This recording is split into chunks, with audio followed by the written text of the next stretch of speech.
Góða kvöldið, verið hjartanlega velkomin í loftsalinn í kvöld. Við erum komin hérna saman í 5. skiptið til þess að hlýða á Dr. Björgvin Snorrason í námskeiði sínu.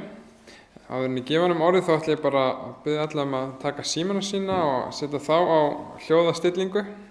Það verður mjög vel þegið. Síðan bara hlökkum við til að heyra hvað Björgvin hefur að segja í kvöld. Björgvin.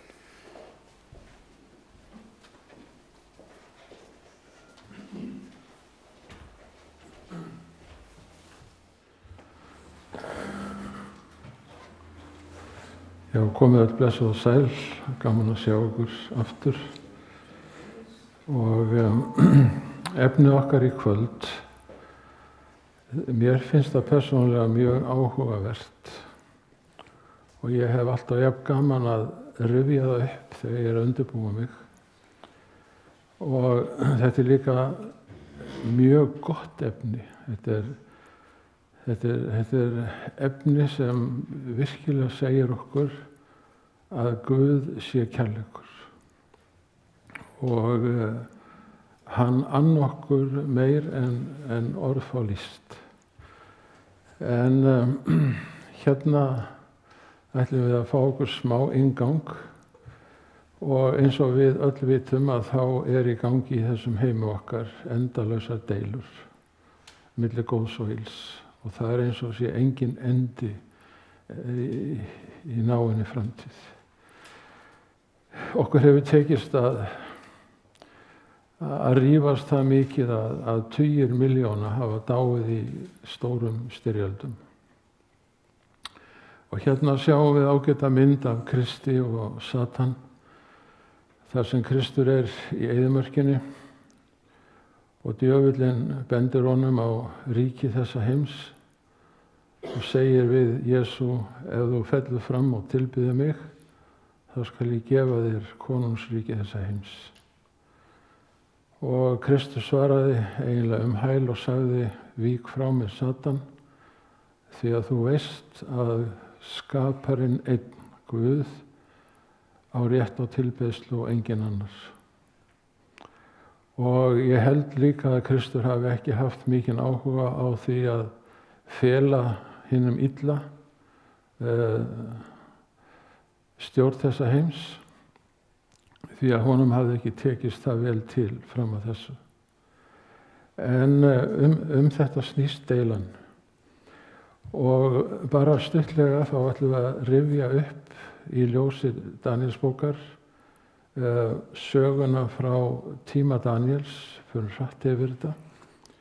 Við fáum hérna fyrst Babylon og þessar myndir sem koma núna upp, þær koma úr 7. kafla Daníelsbókar, ljónið, björninn, pardustýrið, dýrið ólýsanlega, ógurlega og gríðarlega grimmt.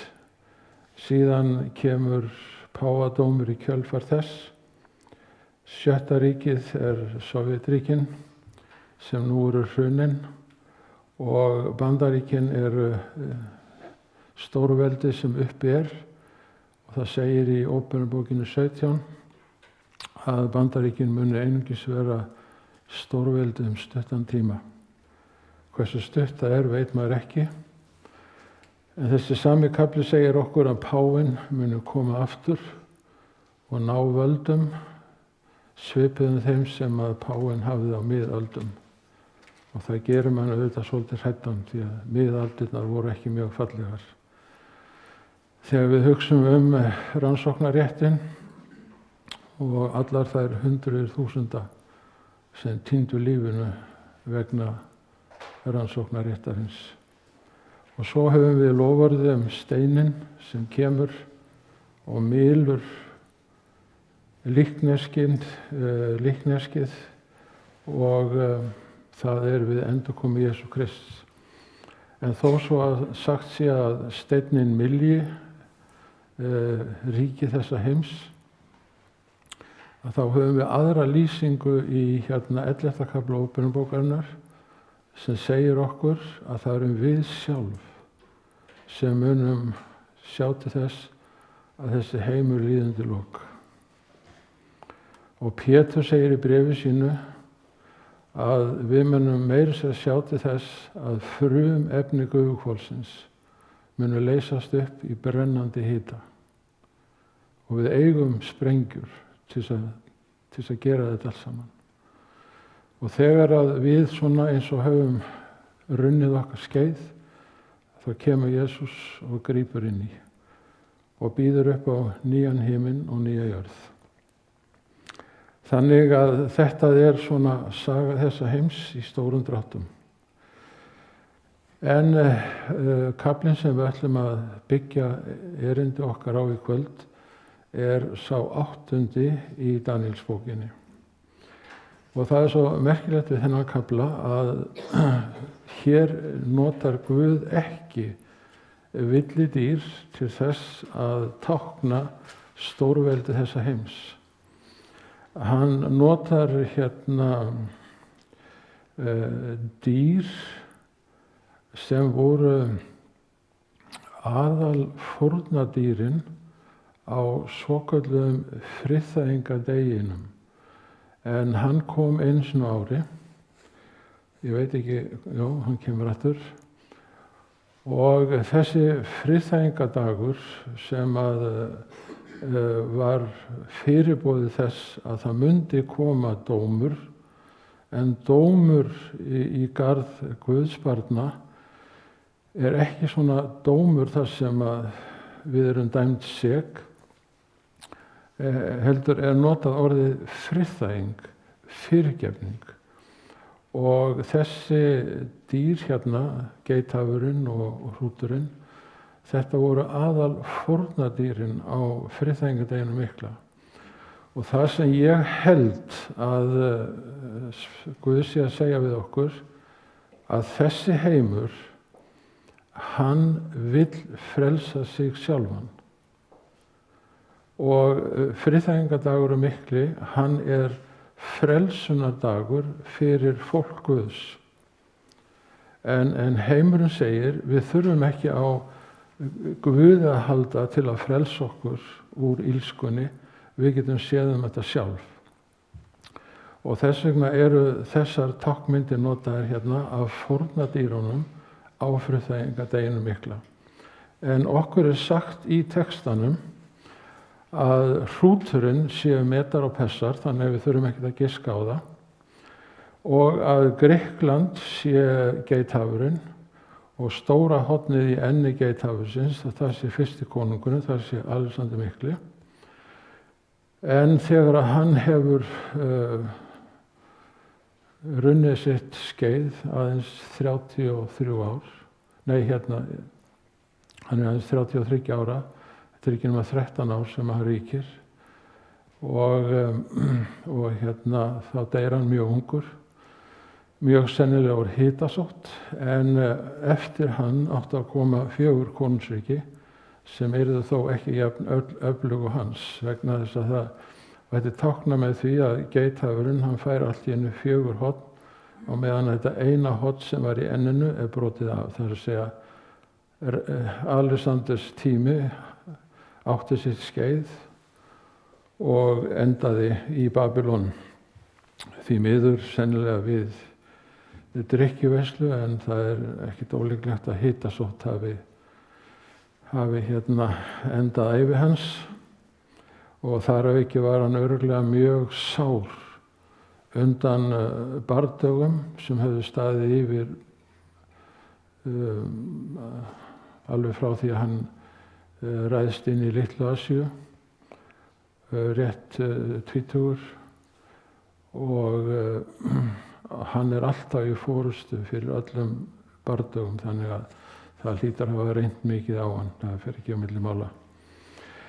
Og það eru þessir 4 þessu enginn sem skipta ríkin á milli sinn. Við viljum ekkert að fara neitt ítalega í þetta gefur okkur svona örlítinn bakgrunn. Og sá fyrsti sem nefndur þarna Kassandros, og svo Sewlikos, Lysimakos og Ptolemaios. Og svo það aðalega afkomendur Sewlikosar sem ríkir í Sýrlandi og Babylon, sem að skipta þessu milli sín og Ptólemaíus sem að ríkir þá í Egyptalandi. Og en skiptingin hún átti sér stað eins og spádómurinn hafði sagt fyrir Ég ætla að leyfa mér að lesa alla þennan texta vegna þess að hann skiptir voðalega miklu máli varðandi það sem við ætlum að reyna að segja hér í kvöld. Hugtakið hellenismi notað sem samheiti yfir menningu þeirra ríkja sem urðu til úr heimsveldi Alexanders mikla. Sem unglingur nam hann hjá heimspekingnum Aristótelesi, hvorki meira né minna. Og varð örugglega undir fyrir mjög sterkum heimspekilegum áhrifum af Aristótelesi. En Aristóteles var nemandi Platons, eða mannkynssöguna, og Platon var nemandi Sókratesar og Pýþagóras þarna inn í myndinu líka. Þannig að þetta eru stærstu hugsuðir í raun og veru Grikklands sem að Alexander mikli sækir þekkingu sína til. Nú hugtakið hellenismi hefur löngum verið notað til að lýsa hinni miklu menningu Grikkja, en það var fyrst notað á endurreisna tímanum á 16. öld. Það þegar að Ítalía tekur rækilega við sér og menningin rís mjög hátt varðandi bókmenntir og listir og ég veit ekki hvað. En svo kemur mjög skemmtileg yfirlýsing. En það var ekki aðeins grísk tunga sem breytist út, heldur einnig grísk stjórnspeki, grísk menning, bókmenntir og listir, heimspeki og vísindi, og iðulega blandaðist gríska menningin þeirri menningu sem fyrir var. Þannig hafði Alexander ómæld áhrif á sögu og menningu fjölmargra þjóða til dagsins í dag. Okkar vestræna menning á rætur sínar að rekja til hellenismans. Og ef ég má vera svo djarfur að draga þetta saman og segja að fórnardýrin tvö þarna, hrúturinn og geithafurinn, eiginlega svar stórveldana við því að við mennirnir getum fyrir stjórnspeki, menningu, bókmenntir, listir, heimspeki og vísindi orðið okkar eigin frelsarar og komið stjórn þessa heims á réttan kjöl. En sagan segir okkur nú því miður bara allt annað.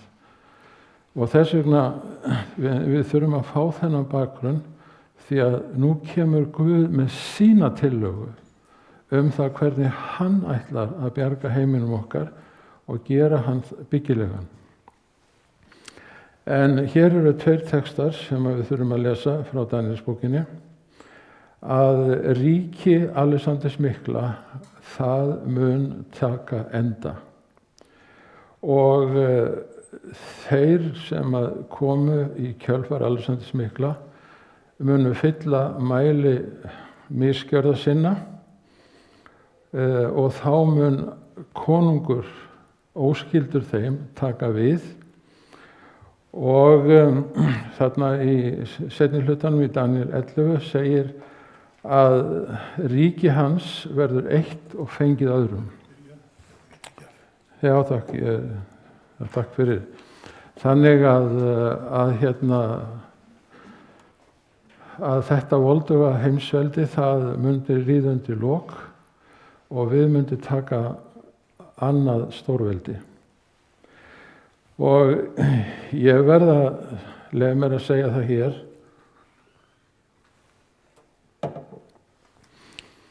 að það vekur alltaf undrun mína þegar ég að fara yfir þessa kafla og ég veit orðið ekki hversu oft ég búin að gera það en hversu nákvæmur spádómurinn Því að hér í Daníel 8:9 þá ekki verið að tala lítið horn eins og í Daniel 7. En hér er verið að tala lítil mótlegt horn sem ekki lætur mikið yfir sér og sem maður eiginlega ekki reiknar með að muni verða að stórveldi, bara alls ekki. En það vex frá einni af svokölluðum vindáttunum 4 og verður að gríðarlega stórveldi. Hér er tilvitnun í bók sem að heitir Saga Mannkins og er í 16 bindum og er frá AB útgáfunni. Og ég ætla að lesa þessa tilvitnun hérna því að hún segir okkur svo allt sem þarf að segja þennan litla spádóm sem við vorum að lesa. Troðin leirgólf og holur eftir stóðir frá því snemma á járnöld hafa komið fram í dagsljósið við fornleifagröft á Platínhæð, en Róm er reist á 7 hæðum og þetta er ein af þeim. Á slíkum grunni bjó ítalski sérfræðingurinn Adarico til líkan þar sem hann endurgerir þorpið frumstæða sem á hæðinni var. Fáeina leirkofa með stráþökum, upphaf hins volduga Rómaríkis sem síðar varð. Sjáu hvað spádómurinn nákvæmur, svona byrjuðu Rómverjar. Og þess vegna segir spádómurinn, þetta er lítilmótlegt horn. Þetta er einþýðingi notar orðið dálítið, pínulítið. Og hverjum detti í hug að þeir sem bjuggu í þessum moldarkofum eða leirkofum með stráþökum myndu verða eitt af stærstu og voldugustu stórveldum fyrr og síðar. Og það lifði í heil 1500 ár. En það sem einkennir Rómverjana alveg frá upphafi, það er tvennt, er mér sagt í Mannkynssögunni. Svo ég sé nú ekki að búa þetta til sjálfur. Þeir voru agaðir og þeir voru skipulagðir. Og það einkenndi þá alveg frá upphafi til enda. Sjáuðu,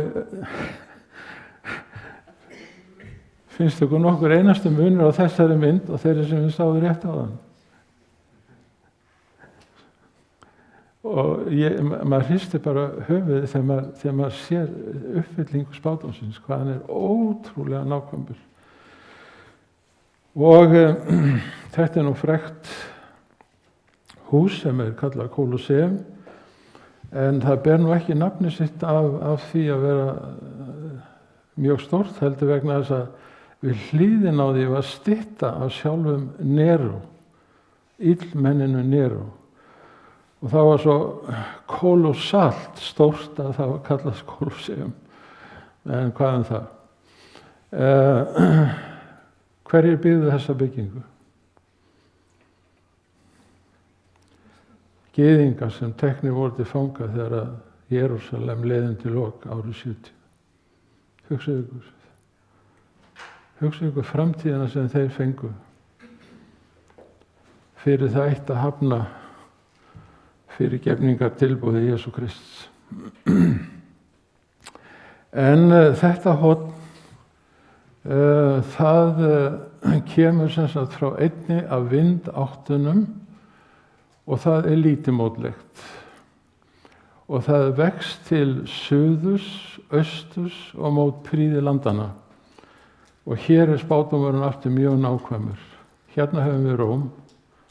Og til suðurs réðust þeir á Karþagó og hér hefur þau svokalluðu púnversku styrjaldirnar nefndar og Hannibal fór fyrir styrjöldinni frá 218 og hann fór leiðina hérna gegnum Spán og yfir Alpafjöllin með fílana sína og hersveitir til að komast aftan á Rómverjunum. Og þessi Hannibal og Alexander Mikli og Júlíus Sesar. Þeir eru álitnir vera svona 3 mestu hersöðingjar sem þessi heimur hefur átt. Og svo réðust þeir inn í Litlu Asíu. Árið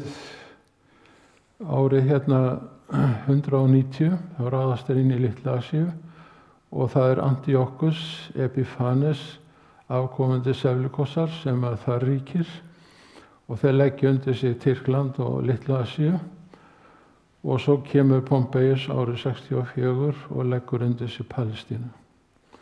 Og Kleópatra er síðasti konungurinn fyrir Ptólemaiosaríkið sem að líður undir lok þegar hún er drepin eftir að hafa verið í sambandi við Júlíus Sesar og Antoníus, og það er árið 30-31. Þannig að hér er nákvæm uppfylling af þessum spádómi og við þurfum þennan bakgrunn fyrir það sem á eftir kemur. Og prýði Guðs hér á jörðu var auðvitað musterið og hér stóð ekki steinn yfir steini þegar Títus var búinn að gera ætlunarverk sitt. Í raun og veru hafði hann engan áhuga fyrir því að musterið yrði eyðilagt. En ef þú myndir lesa Mannkynssögu Jósefusar, þá var brjálæðið í bardaganum svo ofboðslegt og reiðin og heftin og hefndin svo hrikaleg að blóð rann í lækjum í götunum og einhver hendi inn logandi kyndli í musterið og veggirnir voru setusvið og þakið og setusvið og svo voru þarna skrauttjöld, þannig að það kviknaði í þessu bara 1, 2 og 3 og það fuðraði allt upp. En veggir voru þaktir gulli og í geymslunum var mikið af gulli og silfri vegna þess að öll áhöld voru úr þessum eðalmálmum og það er náttúrulega braust út bara gullæði að ná í sem mest af því sem þarna inni var. Þannig að sagan segir meira að grunnurinn hafi verið plægður á eftir til þess að reyna að finna allt það gull sem þarna var. En þannig leið prýði Guðs undir lok. En svo segir hérna í spádómnum að Rómverjarnir sjálfir, þeir munu líða undir lok. En þetta eru þeir sem að gera það verkum að Ísrael leið undir lok. Pompeius, Vespasianus, Titus og Hadrianus. Á þess að við séum neitt að koma nánar inn á það. Og það er Ódavakers sem að ræðst á Róm. Hann er sennilega skíði. Og Vestur-rómverska ríkið það líður undir lok 476 og Austur-rómverska ríkið líður undir lok 1453 og það er súltaninn Meheme sem að sigrar borgina og þar með er allt Rómaríkið liðið undir lok. Sjáu þið hérna fallbyssuna sem þið nota til þess að brjóta niður múra Konstantínópels og í Óperunbókinni er okkur sagt að þeir muni nota vopn sem að eldur og brennisteinn kemur úr, sem er ágæt lýsing á fallbyssunum sem að þeir notuðu til þess að leggja undir sig borgina. En nú komum við að því að þetta horn sem að varð að þessu volduga rómverska keisaradæmi, það allt í einu breytir stefnu. Árásirnar höfðu verið láréttar. Karþagó í suðri,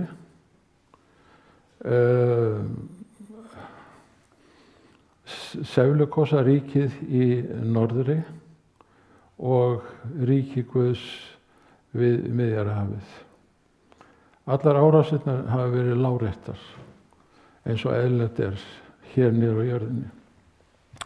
En þegar þetta horn fer að vaxa og stækka enn meir, þá verður allt í einu verða árásirnar, þær verða lóðréttar. Þær beinast ekki lengur gegn jörðinni eingöngu og þeim sem þar búa, heldur gegn himninum og himnana Guði og sérstaklega Jesú Kristi. Við skulum lesa textan. Horni óx og móti her himnana og tróð þá undir, já það óx móti höfðingja hersins og það lét afnema hið daglega og hans heilaga bústað og hans heilagi bústað var niðurrifinn og hornið varp sannleikanum til jarðar.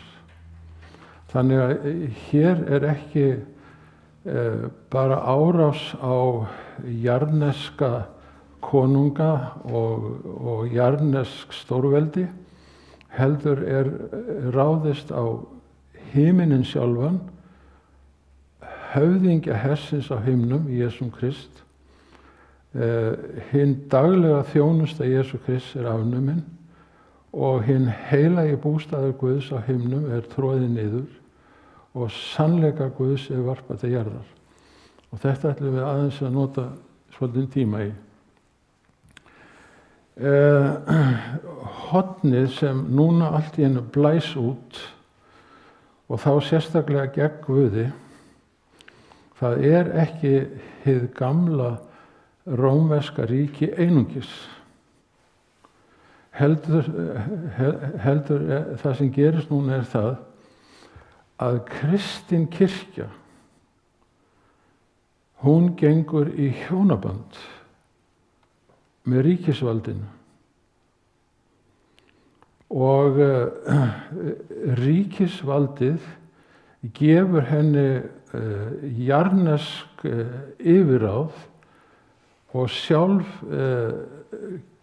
heimtar kirkjan himnesk yfirráð. Og sá sem að opnar leiðina fyrir þetta hjónaband Konstantín.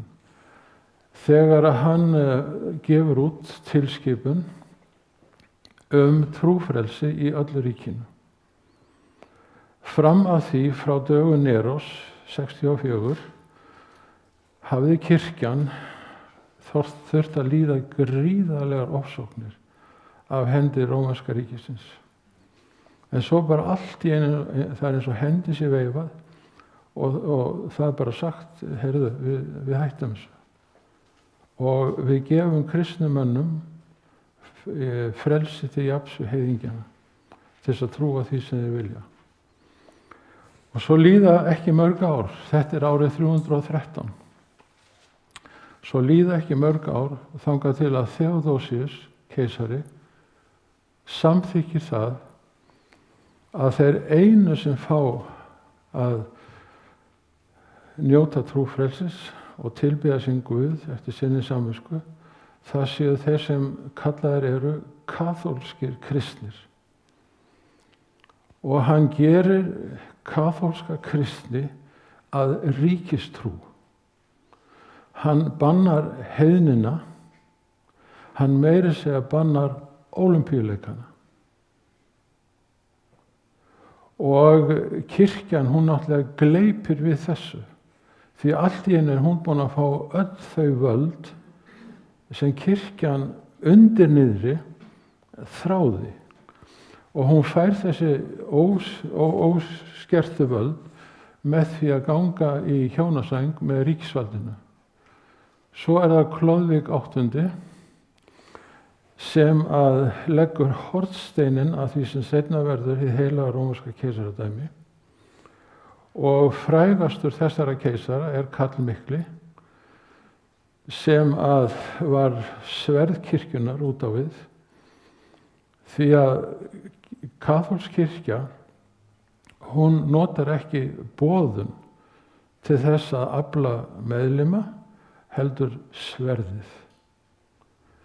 Og ég veit að ég vitnaði í atburð í Norður-Þýskalandi sem Karl mikli stóð fyrir.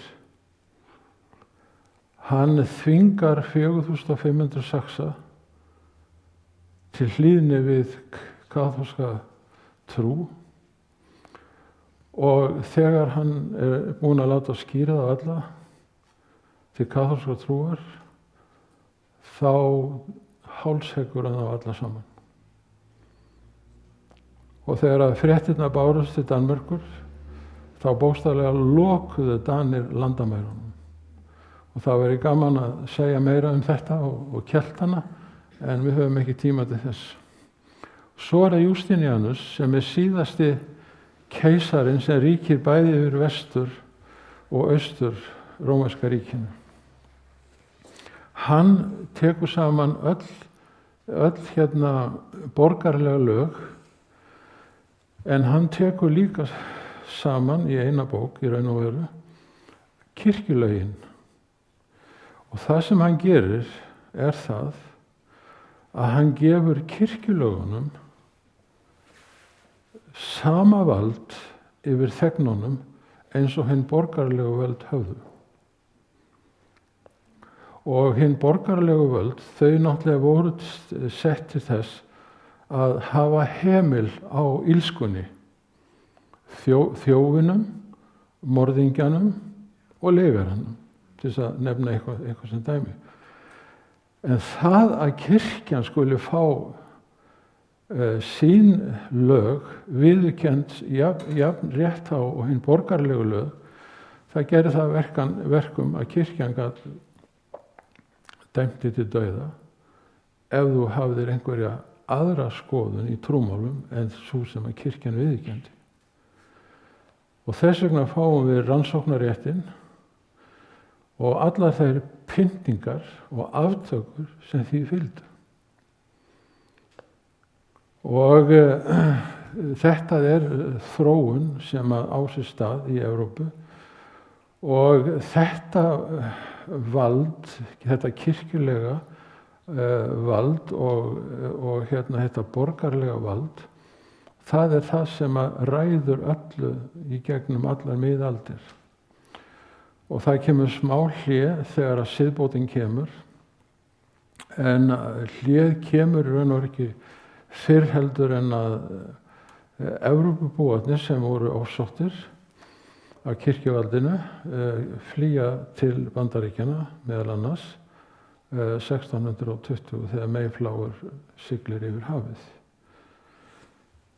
Og það sem að þetta kirkjuvald gerir að það ræðst á Jesúm Krist sem æðstaprest.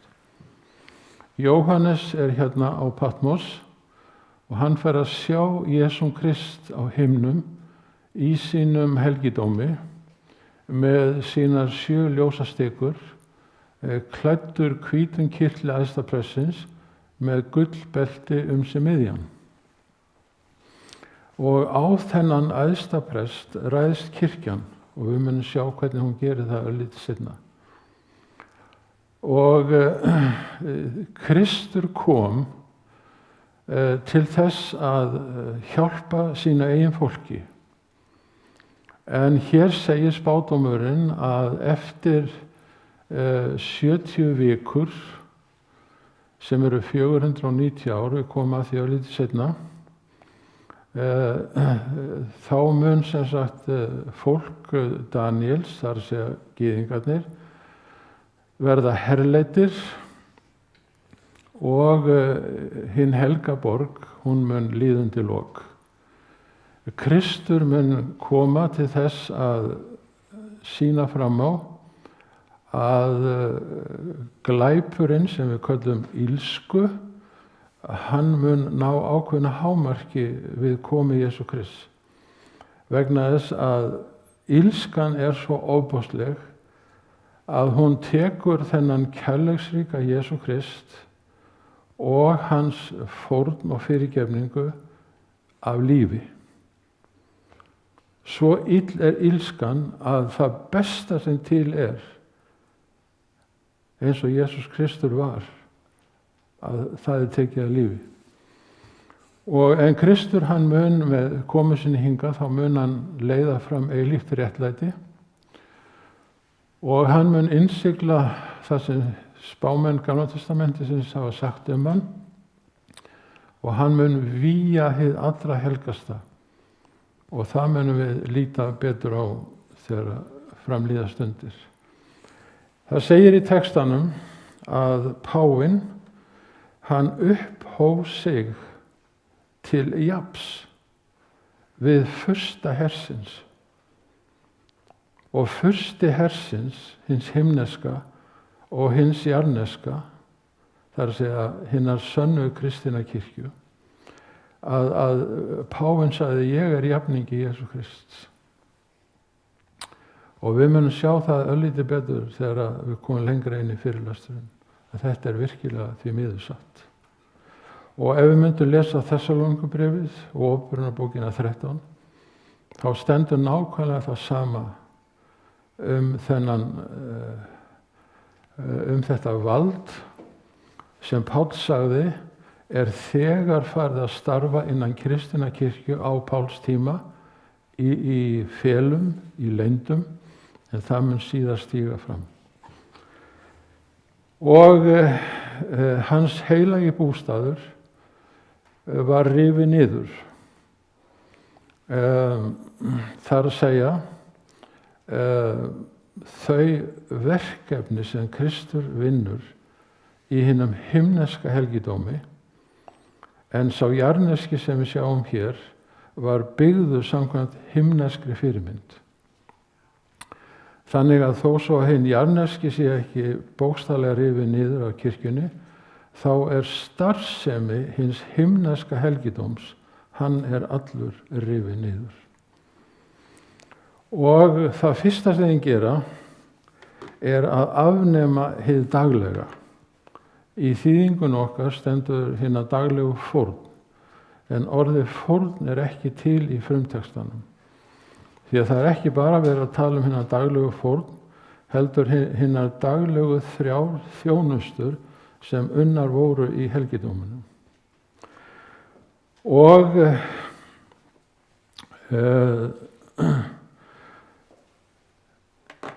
það er eiginlega varla hægt að taka þessi orð upp í munn sér, en kaþólsk kirkja, hún segir að Jesús Kristur sem dó á krossi geti ekki fyrirgefið eina einustu synd.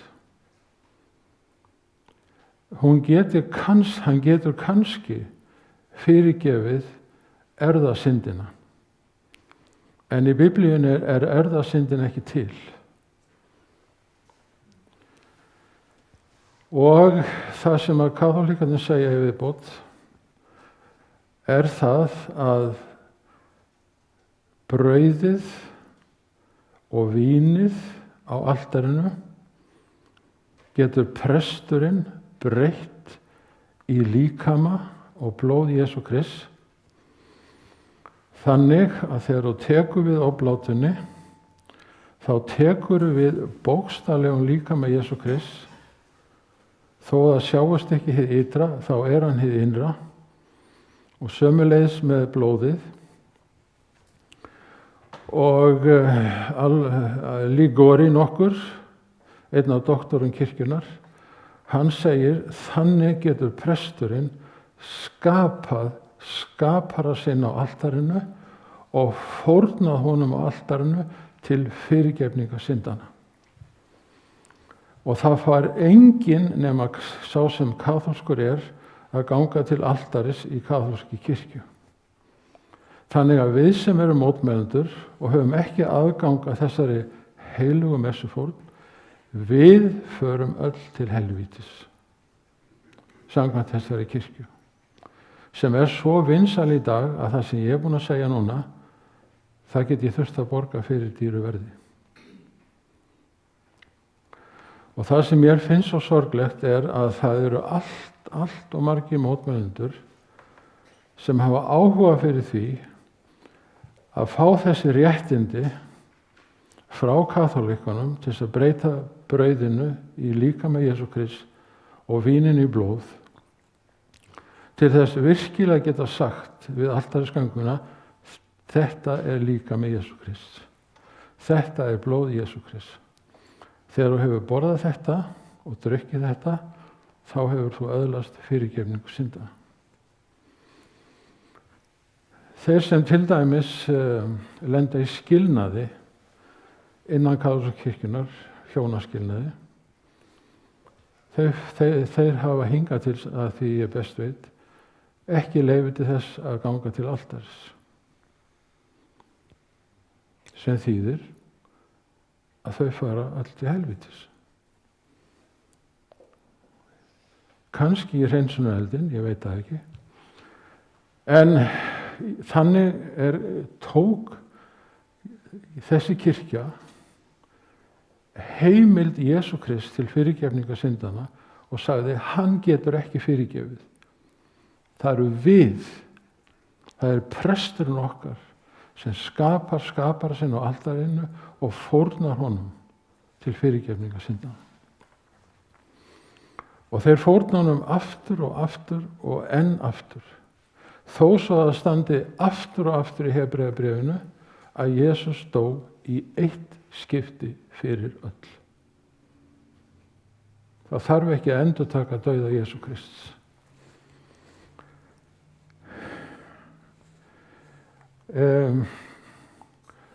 Stór þáttur í trú hins kristna er að við fáum fyrirgefningu syndana fyrir trú á Jesú Krist.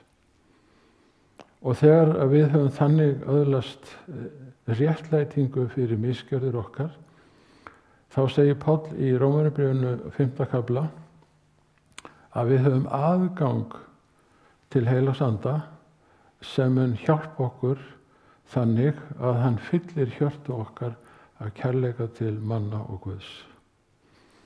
En þessu starfi Heilags Anda er ýtt til hliðar. En þvottakerið táknaði þetta verk andans sem að líka er táknað með dúinu hvítu, friðardúinu hvítu, sem vill hjálpa okkur öllum til að lifa í sátt og samlyndi. Já, hann afnam allt hið daglega, líka fyrirbæna þjónustu Jesú Krists. En svo segir í Rómarbréfinu 8, ef Jesús biður fyrir okkur og tilreiknar okkur sitt réttlæti, hver getur þá sakfellt Guðs börn? Guð er sá sem sýknar. Ef Guð sýknar, ef Guð tekur okkur í sátt, ef Guð friðþægir, ef Guð fyrirgefur, hver ætti þá að ákæra Guðs börn? Jú, Satan getur lagt fram ákæruna, en hún skiptir engu máli. Þetta altari hérna í musturinu táknaði fyrirbæna þjónustu Jesú Krists. Þetta er reykelsisaltari og bæn Jesú Krists, hún stígur upp til föðurins eins og ilmur af besta reykelsi. Þar sem að Kristur biður fyrir okkur að Faðirinn viðurkenni fórn hans sem fyrirgefningu syndana og að líf hans sé tilreiknað okkur þannig að við séum réttlátt í augum Guðs þó við séum ennþá ófullkomin. Hverjir kom í staðinn fyrir meðalgöngu Jesú Krists? Við komum að því örlítið seinna. Ég fór aðeins fram á mér. En hér segir að horni óx og móti her himnanna og varpaði til jarðar nokkrum af hernum og af stjörnunum og tróð þá undir. Ég skal ekki hafa þessa mynd lengi uppi. En hér er verið að taka af lífi 14 lúterstrúar einstaklinga á Spáni 25. maí 1559. Þetta eru bara 14 af tugum ef ekki 100.000 sem kirkjan tók að lífi af því að lúterstrúa maðurinn sagði ég frelsast fyrir trú einungis. Trú á fyrirgefningu Jesú Krists. og þess vegna borgaði lúterstrúarmaðurinn þessa játningu með lífi sínu. Og her himnanna, hann berst með her Guðs á jörðu, þannig að það engin munur. Þetta eru skjaldamerki himinsins,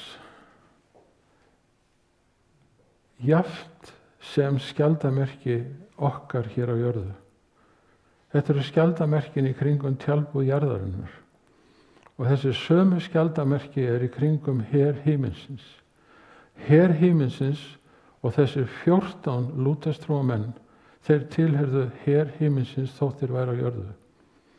Því að bæði himinin með Kristi hásæti og her Guðs á jörðu berjast undir sömu skjaldamerkjum fyrir sömu trú og fyrir sömu blessun. Hornið varpaði sannleikanum til jarðar.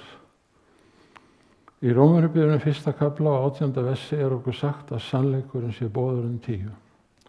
Það ekki eini staðurinn þar sem það stendur víða annar staðar. Þetta var gert með því móti, býtu nú við, ég fór aðeins fram á mig núna. Hér sjáum við mynd af þessari oblátu og bikarnum sem presturinn þá búinn að breyta í líkama Jesú Krists og blóði hans eða vínun í blóð hans til fyrirgefningar syndana. Og í staðinn fyrir að Kristur biðji fyrir okkur, þá það María mey og allir dýrlingarnir sem að biðja fyrir kaþólíkunum. Það ekki Jesús. Þó svo að standi í Rómverjabréfinu 8 að Jesús gangi í fyrirbæn fyrir okkur. En ég hef grunum að María sé ennþá í sinni gröf og allir aðrir dýrlingar sem eru svo kallaðir. Og ég þakka Guði fyrir að mega trúa því að Jesús sé mín fyrirgefning og mitt réttlæti og minn meðalgangari. Hornið varpaði sannleikanum þannig til jarðar að boðar númer 2 sem bannar skurðgóðadýrkun og boðar númer 4 sem að til þess að minna okkur á Guð skapaði himinn og jörð var tekið í burtu. Og það ekkert sem að kaþólsk kirkja montar sig jafn mikið af eins og því að hafa breytt lögmáli Guðs. Eins og hinn bókstaflegi Rómverji réðist á musteri Guðs á jörðu og jafnaði það við jörðu, eins hefur rómversk kaþólsk kirkja ráðist á hinn himneska helgidóm og gert út af við alla þá þjónustu sem Kristur einn getur unnið að hendi fyrir okkur mennina. Og þá komum við að mjög fallegu versi. Hér eru 2 að talast við, annar Gabriel og hinn nefnir sig Palmoni. Það dálítið merkilegt orð og Gabriel segir við Jesú Krist til að stytta aðeins frásögnina: hversu lengi ætlar þú að leyfa því að viðgangast að kaþólsk kirkja hegði sér eins og hún hegðar, að stórveldi þessa heims hegða sér eins og þau hegða sér? Og Jesús segir við Gabriel: þegar 2300 ár eru liðin, þá verður dómur settur og dómur mun ganga í málum þessa heims og þegar því lokið, þá kem ég aftur og skapa nýjan himinn og nýja jörð. Og hér sjáum við þetta orð Palmoni og þetta yndislega fallegt orð og vísar til friðþægingardagsins mikla. Á friðþægingardeginum mikla í Gamla testamentinu þá segir Guð þetta við fólk sitt: á þessum degi skal friðþægt. Og ég hef sett inn þarna hebreiskuna og grískuna, það mjög falleg orð, fyrir yður til þess að þið verðið hrein. Hugsið ykkur, ég þarf ekki að koma og segja við Guð, já, ég hef nú gert þetta og ég hef nú gert hitt og ég hef nú verið svona góður og svona þægur og svona tillitssamur og allt þetta. Það auðvitað ágætt út af fyrir sig að maður væri svoleiðis. En hér það Guð sem segir við mig sem misgjörða mann og syndara, ég skal friðþægja fyrir þig. Og mín friðþæging, Björgvin, á dómstegi, hún mun hreinsa þig af allri synd og allri misgjörð og þú skalt verða hreinn, hreinn í mínum augum, algjörlega hreinn. Þetta hugmyndin með friðþægingadaginn mikla. Og þegar Jesús svarar Gabriel og segir, eftir 2300 ár mun ganga dómur í máli þessa heims, þá það ekki dómur í venlegum skilningi gagnvart börnum Guðs, því að dómsdagur fyrir börn Guðs heitir friðþægingadagurinn mikli. þar sem að loka friðþæging fyrir syndarann á sér stað. Og það dálítið annað hugtak heldur en dómsdagur. Hérna sjáum við farisea sem kemur í musterið ásamt tolleindumanni. Og tolleindumaðurinn, hann var nú auðvitað stór syndari því að hann þjónaði Rómaveldi og stal peningum þegar hann lét greiða toll og svo framvegis. En hugsið ykkur, hann kemur til musterisins, hann þorir ekki eins og að lyfta upp höfði sínu og við hliðina á honum stendur farisi sem fer að telja upp allt það góða sem hann gerir og þakka Guði fyrir að vera ekki eins ógeðslegur og þessi tollari sem stendur við hliðina á honum. En það sem að tollarinn segir þessi 5 orð. Guð vertu mér syndug og líksamur. Og tollarinn notar hérna orð sem á grískunni heitir hilaskomai og það þýðir það að tollarinn, hann beinir huga sínum alla leið inn í hið allra helgasta, inn í dómsal himinsins, inn á friðþægingadaginn mikla og segir við Jesús, þegar dómur gengur í mínu máli, viltu þá vera mér náðugur og líksamur. Og Jesús ekki eins og dáinn á krossinum og hann segir þennan tollara að hann hafi farið heim rétt lætur. Hugsaðu ykkur. Þetta getur bara Jesús gert. Það getur engin annar gert svona fyrir okkur en Jesús Kristur. Þannig að þetta dæmi hérna alveg yndislegt. Og hérna það að Jóhannes postuli notar orðið árnaðarmaður, en árnaðarmaður í íslensku talsmaður til þess að flytja mál einhvers sem þarf á því að halda. Og Jóhannes segir að Jesús sé þessi árnaðarmaður og hann leið og hann sem sagt flytur mál okkar, þá hann okkar friðþæging. Hann okkar fyrirgefning. Og taktu nú eftir þessum texta hérna. Þú gleymir öllu öðru, öll þau skipti sem þú komið hingað, þá myndi eftir þessum ofsalega fallega texta hérna. Það Jesús segir, sannlega, sannlega segi yður. Sá sem heyrir orð mitt og trúir þeim, sem sendi mig, hefur eilíft líf og kemur ekki til dóms. Kemur ekki til dóms. Heldur hann stiginn yfir frá dauðanum til lífsins. Kristur mætir fyrir hönd hins kristna í dómnum og flytur mál hins kristna þannig að hinn kristni þarf ekki sjálfur að mæta þar. Hann kemur ekki til dóms. En það heiðingin sem þarf að mæta sjálfur. og verja sig ef hann getur. En ekki hinn kristni. Og það að furða þó að Hallgrímur Pétursson, ég ætlaði að segja Matthías Jochumsson, hann skrifaði margt fallegt líka. En hér segir Hallgrímur þetta sem við vitnaði áður: frelsaður kem ég fyrir þinn dóm. Hugsið ykkur hvað þetta yndisleg orð. Frelsaður kem ég fyrir þinn dóm. Þú þarft ekki að kvíða dómstegi. Hann friðþægingadagur þinn og þú þarft ekki að mæta þar í eigin persónu, þegar Jesús þar fyrir þína hönd.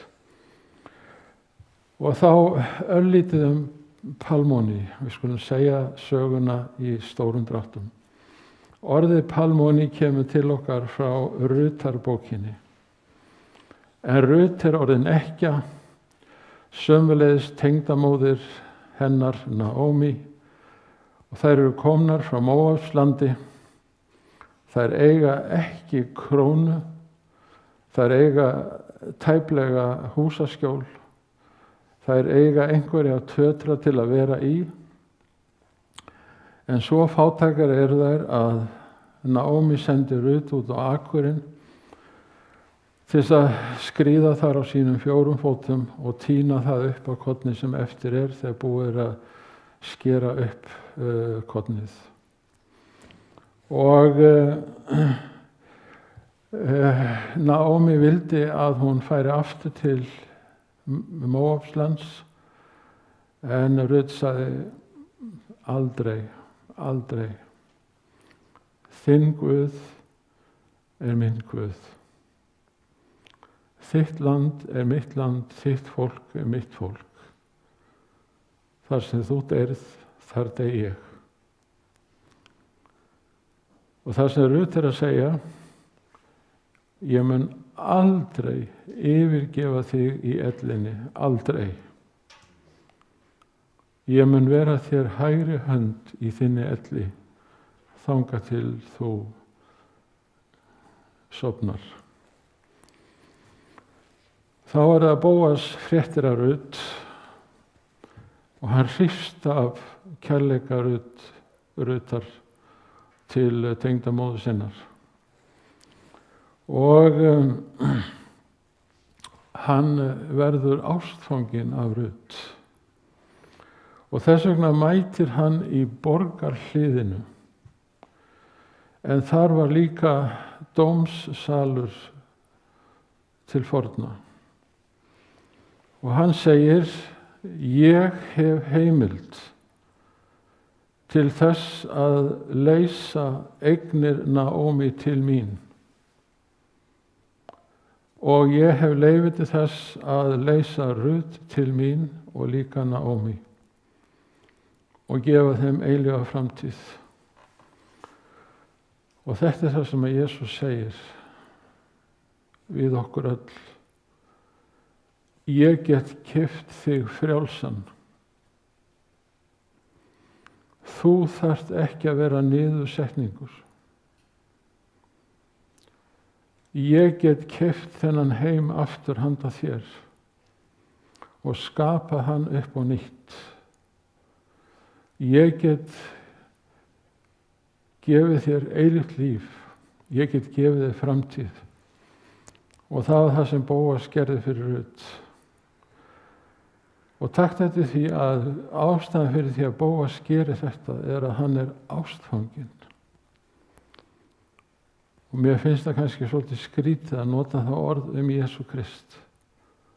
En hann hefur valið þetta orð sjálfur og segir: ég ástfanginn. Ég elska mannkynið. Ég skal borga það sem borga þarf til þess að leysa mannkynið undan ánauð. Ánauð hins illa. Og ég skal gefa mannkyninu nýjan himinn og nýja jörð. Og meir en það, ég skal gefa mannkyninu eilíft líf. Eins og Pétur segir í bréfi sínu: þar sem að réttlæti býr og engin illska og engin dauði. Og í borgarhlíðinu það Bóas innsiglar ósk sína, gengur að eiga Rut og þau eignast son sem verður forfaðir faðir bæði Davíðs konungs og Salómons. Og þannig fékk Rut, ekkjan Rut, útlendingurinn Rut og Naomi örugga framtíð. Og bókin endar á því að Naomi fær að halda á barninu og þakkar Guði fyrir að hafa ekki bara gefið henni lífið aftur, heldur líka framtíð og leyst hana undan öllum skuldum og öllum kvöðum. Og hún gat lifað hamingjusömu og frjálsu lífi, þökk sé Bóasi, og það getum við líka, þökk sé Jesú Kristi. Hvenær verður þetta? Að Jesús mætir í borgarhlíðinu til þess að dómur gangi í máli þessa heims. Það segir í spádómnum að það muni líða 2300 ár. Og við spyrjum frá hvaða tíma. Það sem þessi texti segir hérna er það að Daniel farið að líða alveg ofboðslega illa þegar hann búinn að sjá alla sýnina í Daniel 8. Og þegar hann sér allar ofsóknirnar á hendur kristnumönnum, þá verður hann lasinn. Hann verður veikur í minnstakosti 3 vikur. Og Gabriel getur ekki útskýrt alla sýnina fyrir honum, hann búinn að útskýra hluta af sýninni. En það eina sem Gabriel getur gert að segja við Daniel, sýnin 2300 kvöld og morgna, hún sönn. Það eina sem hann getur sagt. Svo kemur Gabriel til hans seinna og segir við hann, Daniel, nú ég komin til þín til þess að útskýra fyrir þér það sem ég gat ekki útskýrt þegar þú varst lasinn og gast ekki unnið í fleiri vikur. Svo kemur hérna yfirlit yfir það sem að Gabriel segir við Daniel, og við ætlum ekki að fara í allir þessi smáatriði. En ef þú vilt, þá getum við, að ég held, fjölrita þetta handa ykkur fyrir næsta skipti og þá getur við kíkt á þetta. En hér upplýsingin þessi, að þegar að skipun gefin út það að endurreisa og gefa Jerúsalem aftur sjálfstæði sitt, þá byrjar sá tími, eða þá sá tími upphaf þessara 2300 kvelda og morgna. Og við vitum eftir mikla yfirlegu að þessi skipun hún gefin út árið 457. Og þess vegna, ef þú dregur 457 frá 2300 og bætir svo núllinu við þegar þú ferð á milli árþúsunda, þá ferðu árið 1844. Og þá á sem sagt dómur að byrja í máli hinna kristnu. En hinni kristnu þurfa ekki að mæta í dómnum. Og hérna sjáum við hvernig má reikna þetta út, að það má reikna þannig út að 1 dagur sama sem 1 ár. Og þess vegna 2300 dagar, það 2300 ár. Og það nákvæmlega 1844 sem að það rætist, ef þú miðar við þetta ártal hérna, 457 fyrir Krist, þegar að endanleg skipun kom að endurreisa Jerúsalem. Og í okkar íslensku biblíu, Viðeyjarútgáfunni, við erum eins að ljósrita minni eigin biblíu, að þá segir hérna, og það var hann Stefán, presturinn okkar hérna, sem að bendi mér á, að það útskýring hérna, að 77 eru ár. Þess að þú mátt ekki rekna þetta út sem daga, heldur sem ár. Það er endurtekið hérna og einu sinni enn er endurtekið. Þannig að þeir sem að þýddu Viðeyjarútgáfuna, þeir hjálpuðu lesendanum með því að benda á að hér er ekki verið að tala um venjulega daga, heldur ár. Og þetta er endurtekið í 1859 útgáfunni af Biblíunni og 1866 útgáfunni, en 1912 útgáfan hún sleppir þessu. Og það sem ég finnst svo skemmtilegt er að Weissenhús-biblían okkar frá 1747, þetta er ekki hún, en hérna sjáum við stækkun á þessu, að það kemur hérna útskýring að þetta sé um ár að ræða, ekki bara daga. Og þegar við förum yfir hérna Nýja testamentið, að þá er það enginn þar sem talar um að dómurinn sé kominn, heldur að hann sé komandi og að þetta sé svokölluð komandi gæði. En dómur Guðs, hann kemur þegar hann dæmir hið hulda hjá okkur mönnunum. Og Pétur segir okkur að dómurinn muni byrja á húsi Guðs, og ef hann byrjar á okkur, hver verður þá endir þeirra sem óhlýðnast fagnaðarerindinu? En mundu eftir því að hinn kristni, hann þarf ekki að mæta til dóms. Það er Kristur sjálfur sem að hérna mætir þar fyrir hann. Ég veit ekki hvort ég á að þreyta ykkur meira á þessu hérna, en hér kemur texti sem segir að svokallaður tími endalokana, hann mun koma, og þá verður innsiglinu létt af Daníelsbókinni, þannig að það er hægt að skilja spádóminn 2300 árin, og en innsiglinu verður ekki létt af bókinni fyrr en við tíma endalokana.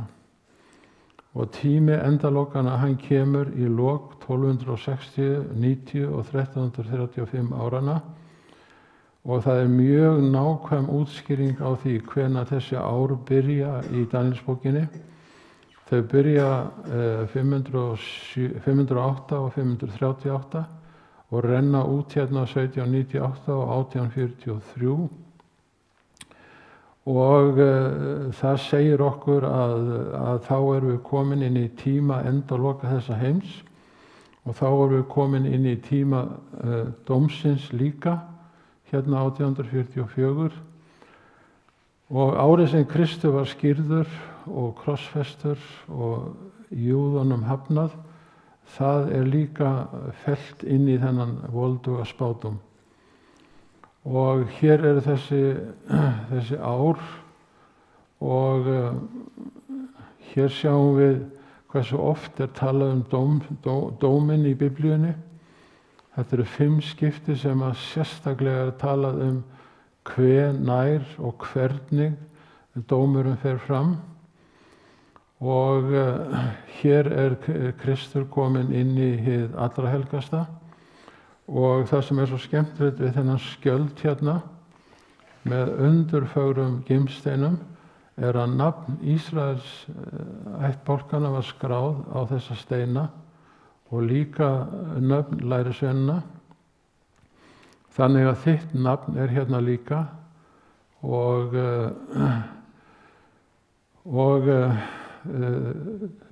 myndin er þessi að þegar að Kristur mætir fyrir þína hönd í dómnum, þá er hann með nafn þitt skráð við hjarta sitt, þannig að hann man eftir þér og hann friðþægir fyrir misgjörð og hann innsiglar þitt eilífa líf. Og hér er texti sem við þurfum að leyfa okkur að lesa, hann kemur á Hebreabréfinu, og það væri gaman að vitna í 2 danska lúterska guðfræðinga, en við höfum sennilega ekki tíma til þess hér. En þeir segja að við séum í þessum versum komin til hins himneska helgidóms, sem er hinn himneska Jerúsalem, og við erum komin til Guðs sem er dómari allra, en það sem meira við erum komin til Jesú, ekki til Maríu mey, ekki til dýrlingana, við erum komin til Jesú sem er hinn eini meðalgangari nýs sáttmála og hans blóð hreinsar. Og það talar kröftulegra en blóð Abels, en Guð heyrði þegar blóð Abels hrópaði frá jörðu: Guð, þú verður að muna eftir mér og hjálpa mér þegar fram í sækir. Þetta er eitt af fegustu versum í öllu Nýja testamentinu. Og Páll segir í 9. kaflanum: Ég bað heilagan anda að segja mér hvenær þetta myndi byrja. En heilagur andi sagði: Þú ferð ekki að vita það, Páll, af því að þessi upplýsing hvenær innsigluð í Daníelsbókinni og þessu verður haldið leyndu þangað til tími endalokanna kemur, en þá munu hinir vitru skilja þetta. Og okkar eigin Jón Espólín frá Eyjafirðinum, hann skrifar fallega þetta fyrir utan Bengel og Lacunza sem var með sig jesúíti og Gausen og fleiri sem fóru að skrifa að nú væri við að nálgast dóminn og endurkomi Jesú. Það byrjaði allt miðja 18. öld og svo skrifuðu þeir alveg hreint hver eftir annan, en svo einhvern veginn hurfu þeir á sjónarsviðinu og þekkingin hvarf. Þetta er síðasta versið í kvöld. Það er sótt í Sakaría bók og ég hef nú ekki lesið allar útskýringabækur sem útskýra Biblíuna, en ég hef ekki ennþá rekist á guðfræðing sem ekki er sammála að 3. kaflinn hjá Sakaría fjallar friðþægingadaginn mikla á himnum. Og kaflinn byrjar á því að kynna til söguna Satan sjálfan. Og hann er kominn þarna til þess að ákæra Jósúa. Og Jesús, hann ansar honum ekki. Hann segir við Satan: Guð faðir, dæmi þig Satan, fyrir allt það sem þú hefur gert og allt það sem þú stendur fyrir. Og svo snýr hann sér að Jósúa og hann segir: Þá tók engillinn til máls, þetta er Jesús sjálfur, og mælti til þeirra sem stóðu frammi fyrir honum. Og takið eftir því sem að Jesús segir. Það er bara Jesús sem getur sagt þetta. Það er engin annar sem getur sagt þetta. Hvorki kaþólskur prestur eða María mey né nokkur annar getur sagt þetta nema Jesús Kristur. Færið hann, Jósúa, úr hinum óhreinu klæðum, af því hann er ófullkominn. Hann er syndari. Hann er ekki fullkominn frammi fyrir Guði sínum. Síðan sagði Jesús við Jósúa: Sjá, ég hef burt numið misgjörð þína frá þér og læt nú færa þig í skrúðklæði míns eigins réttlætis. Vinur, ef þú gleymir öllu sem ég hef sagt, hvað sem er í kvöld eða hinn kvöldin, þá gleymdu ekki þessu. Þetta er kveðja til þín frá Jesús. Dómur er byrjaður, en þú kemur ekki til dóms. Jesús er þinn fulltrúi í dómsal himinsins og þrátt fyrir allar ákærur djöfulsins, þá segir Jesús við þig: Sjá, ég hef burt numið misgjörð þína og læt nú færa þig í skrúðklæði míns eigins réttlætis. Á dómsdegi er þetta það eina sem Guð viðurkennir til þess að frelsa okkur mennina.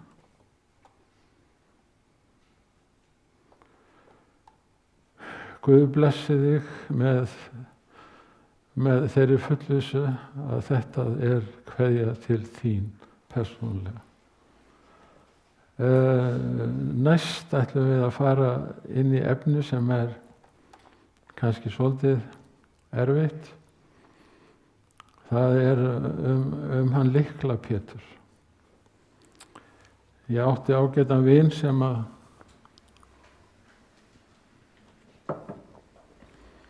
reyndar farinn yfir móðuna miklu, eins og við segjum stundum, og hann fékk gríðarlegt hjartaáfall og var eiginlega ekki hugað lífi.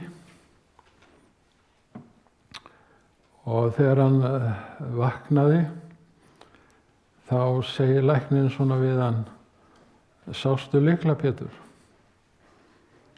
Nei, sagði hann, minn tími var ekki kominn. En við tölum þannig Lykla Pétur. En við ætlum að spyrja ritninguna að þessu með hann Lykla Pétur. Hver í raun og veru Lykla Pétur? En það það sem við ætlum að fara yfir næst og láta ritninguna upplýsa okkur það hver hann sé í raun og veru, sem hefur þetta mikla vald að ljúka upp gröfinni þannig að við getum risið aftur úr gröfinni og til eilífs lífs og til nýrra jarðar og nýs himins. Þakka samverunni í kvöld. Það smá hressing þarna aftast.